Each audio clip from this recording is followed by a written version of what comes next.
అందరికీ నమస్కారం. ఒక వ్యక్తి నాకు కొన్ని పేర్లు ప్రస్తావించడం కూడా నాకు పెద్దగా ఇష్టం ఉండదండి.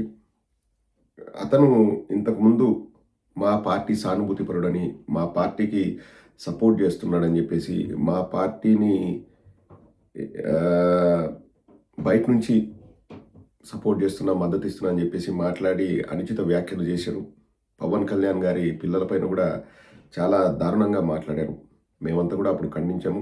నాకు అవి బేసిక్‌గా ఎవరు చేసినా, నా సొంత తమ్ముడు చేసినా నాకిష్టం ఉండదండి.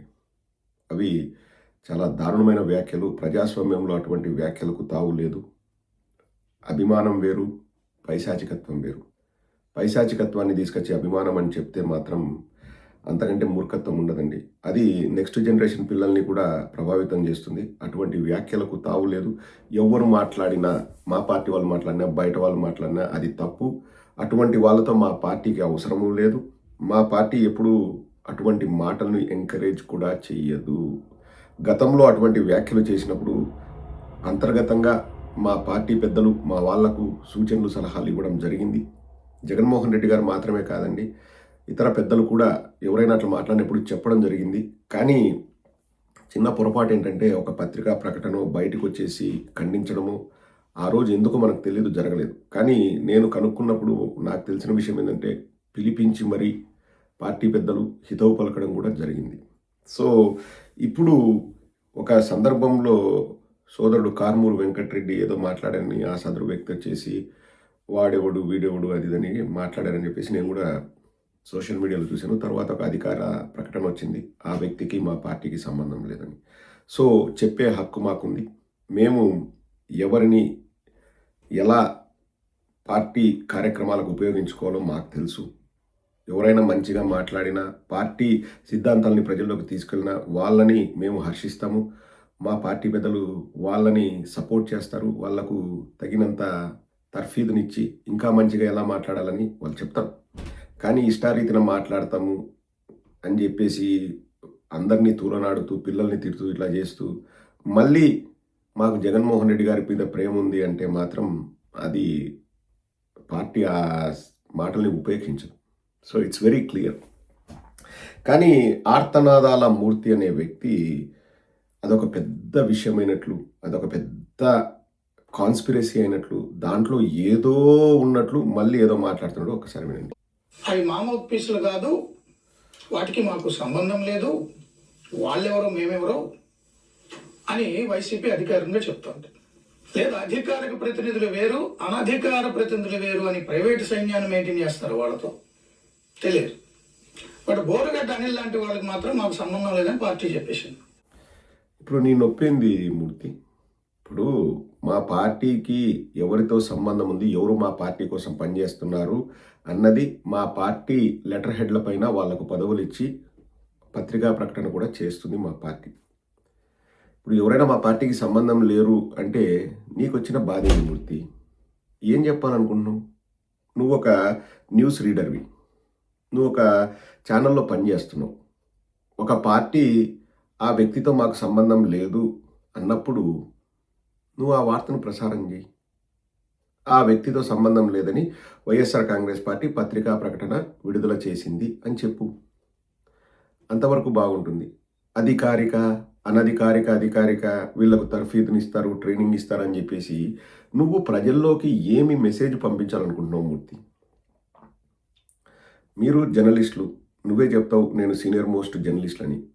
జర్నలిజానికి ఎథిక్స్ అండ్ ప్రిన్సిపల్స్ ఉంటాయి.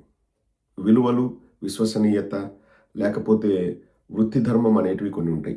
అవి నీకు ఏమైనా తెలుసా మూర్తి? మీరు ఇలా తయారవుతుంటే మూర్తి మీకే తెలియకుండా మీ క్యారెక్టర్ని మీరే చంపుకుంటున్నారు మూర్తి. ఒకసారి ఆలోచన చేసుకోండి. ఇప్పుడు మేము మాట్లాడితే మేము రాజకీయ పార్టీకి సపోర్ట్గా మేము మాట్లాడుతున్నాం. ఎందుకంటే అది మా ధర్మం. ఒక పార్టీ సిద్ధాంతాలను వచ్చి ఆ పార్టీకి మేము పనిచేస్తున్నప్పుడు ఆ పార్టీ విషయాల్ని మేము మాట్లాడతాం. అవతల వాళ్ళు ఏదైనా తప్పు చేస్తే మేము విమర్శిస్తాం. అది ఒక రాజకీయ ఎకో సిస్టమ్. అది నువ్వు వార్తలు చదివేవాడివి. నువ్వు ఏం వార్తలు చదవాలి? ఫలానా వ్యక్తికి ఆ పార్టీకి సంబంధం లేదని ఆ పార్టీ పత్రికా ప్రకటన విడుదల చేసింది. చెప్తే సరిపోతుంది కదా మూర్తి. మళ్ళా అందులో ఏం ఏం సాధించాలని నీ తాపత్రయం? అనధికారిక అధికార ప్రకటన, లేకపోతే అనధికారిక అధికార ప్రతినిధి అతను, వాళ్ళే తర్ఫీదునిచ్చారు, ట్రైనింగ్ ఇచ్చారు. ఎక్కడ ట్రైనింగ్ ఇచ్చారు? ఎవరిచ్చారు? అంటే ఇంక సొల్లువాగుడు వాగడమేనా మూర్తి? దానివల్ల నువ్వు సాధించేదేంటి చెప్పు? నీ శాలరీ పెరుగుతుందా? అహా! డైరెక్ట్‌గా అడుగుతున్నా. నీ శాలరీ పెరుగుతుందా? మీ బాస్ నీకు ఎక్కువ శాలరీ ఇస్తాడా? కానీ డబ్బుల కోసం, లేకపోతే నీ మనుగడ కోసం, నీ ఉద్యోగ రక్షణ కోసం నువ్వు ఇతరులని తూలనాడడం, లేకపోతే ఆధారాలు లేకోకుండా వాళ్ళపైన బురద జల్లడం, వ్యంగ్యంగా మాట్లాడడం, ఒక జర్నలిజం విలువలు నువ్వు పాటించినట్లేనా? విలువలకు తిలోదకాలు ఇవ్వడం కాదా? జర్నలిజాన్ని పాతరేయడం కాదా? మూర్తి గారికే చెప్తున్నా. మూర్తి గారు ఇప్పటి నుంచైనా, ఇంతకుముందు సరే నీ ఉపాధి కోసమో, నీ డబ్బుల కోసమో, నీ అవకాశాల కోసమో నువ్వు ఒక వర్గాన్ని కొమ్ము కాస్తూ, ఆ వర్గానికి సపోర్ట్ చేస్తూ, ఒక పార్టీ జెండాని అనఫిషియల్‌గా నువ్వు మోస్తూ, మీరు అనధికారిక అధికార ప్రతినిధులు తెలుగుదేశం పార్టీకి అలా మీరు వ్యవహరిస్తూ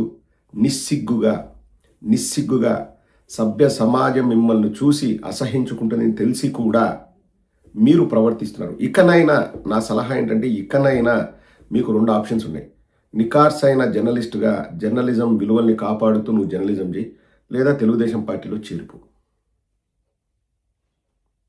ఇలా మా పార్టీ ఏదైనా ఒక పత్రికా ప్రకటన చేసినా, ఒకటేదైనా చేసినా అందులో ఏదో ఉందని చెప్పేసి కీ హోల్ జర్నలిజం చేయడం మానుకోమూర్తి.